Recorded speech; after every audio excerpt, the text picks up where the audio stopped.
All right, let's jump right in. We are living in an age where AI is pumping out just a staggering amount of content. And that brings up a really fascinating question. Who's checking the work? Well, more and more, the answer is another AI. So today, we're going to explore this wild new world of the AI judge and ask the big question, can we actually trust one language model to grade another? I mean, just try to wrap your head around the scale of it. Every single day, AI systems generate millions upon millions of words. But here's the real question, right? Is any of it any good? For the longest time, the only way to figure that out was what researchers call the 2 a.m. manual slog. A human, bleary-eyed, reading through everything. It's slow, it's super expensive, and it just doesn't work when you're dealing with this much data. And this leads us straight to the heart of the problem, the evaluation dilemma. On one side, you have us, the humans. We're great at picking up on nuance and context, but wow, are we slow and expensive. Plus, what one person thinks is great, another might not. Then, on the other side, you've got these older automatic metrics. They're lightning fast, sure, but they're often kind of dumb. They mostly just look for word overlap and can totally miss the point. So you're stuck in this classic trade-off between quality and speed. But what if you didn't have to choose? What if there was a third way? Well, this brings us to a really radical solution, the AI judge. The whole idea is to use a powerful, modern language model to do the grading itself, trying to give us the best of both worlds, the nuance of a human with the speed of a machine. So, what exactly is an LLM as a judge?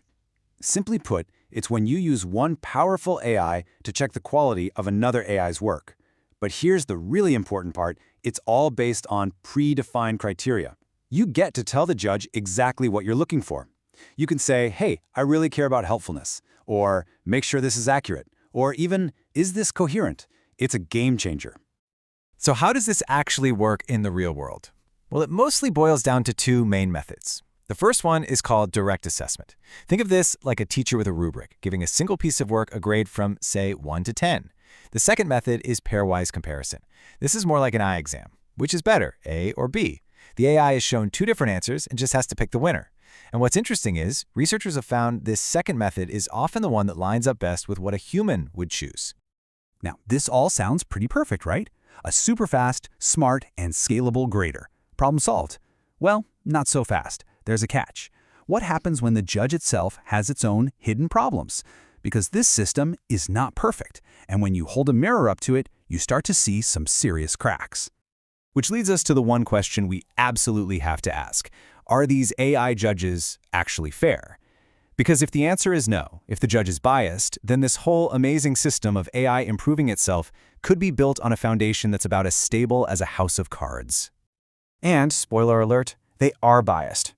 Researchers have found a few common quirks. First up is positional bias, where the judge basically gets lazy and just prefers the first answer it sees. Then there's verbosity bias, where it just assumes that a longer, more wordy answer must be a better answer. There's also self-enhancement bias. This one's a little vain. It tends to prefer answers that come from itself or models that are similar to it. And finally, you've got style bias, where the judge gets distracted by superficial things like a few emojis or a cheerful tone and totally misses the substance. Okay, I know that sounds a little grim, but don't worry, the story definitely doesn't end there. The good news is that the really smart people working on this problem are already coming up with some pretty clever ways to fight these biases and build a much better, more reliable AI judge. Let's look at 4 of the big strategies. First, smarter prompting. This is all about giving the judge clearer instructions and even examples of what a good answer looks like. Second is a trick that is so simple, it's brilliant. Swap positions. To get around that first answer bias, you just run the test again, but you flip the order of the answers. Third, use multiple judges. Just like in real life, you get a second opinion, or a third. You let a whole panel of AIs vote. And finally, there's fine-tuning. This is like training a specialist, a smaller model that becomes an absolute expert at grading one very specific thing. And check this out, because this is huge. It turns out the model you choose to be the judge matters. A lot. This chart shows something called position consistency. Basically, how often a judge picks the same best answer even after you swap them. And wow, look at that difference. GPT-4 Turbo stays consistent over 80% of the time. But a smaller model, Llama 3 8B, drops below 40%. The takeaway here is crystal clear. The more powerful models are just way less likely to fall for these simple biases. Okay, so we've looked at the problem of bias and we've looked at some of the really smart solutions. But let's just zoom out for a second. Why does getting this right really truly matter? What's the bigger picture here? Because a reliable judge is the engine for something way bigger than just grading text. It's the engine for self-improving AI. Think about it. For an AI to learn and get smarter all on its own, it needs a feedback loop. It needs to try something, get told how it did, and then learn from that feedback. A reliable, unbiased judge is the thing that makes that loop turn, creating a path for AI to get better and better completely on its own. And trust me, the researchers working on this are very clear about what's at stake. This isn't just about getting slightly better chatbots. As they say right here, this whole process of an AI judging itself is seen as a key step that could help us scale up to artificial general intelligence, or AGI. Which leaves us with one last, kind of mind-blowing thought to chew on. We started this conversation just talking about grading AI text, but the implications are so much bigger. What if solving this problem? What if creating a perfectly fair, unbiased AI judge is the final piece of the puzzle?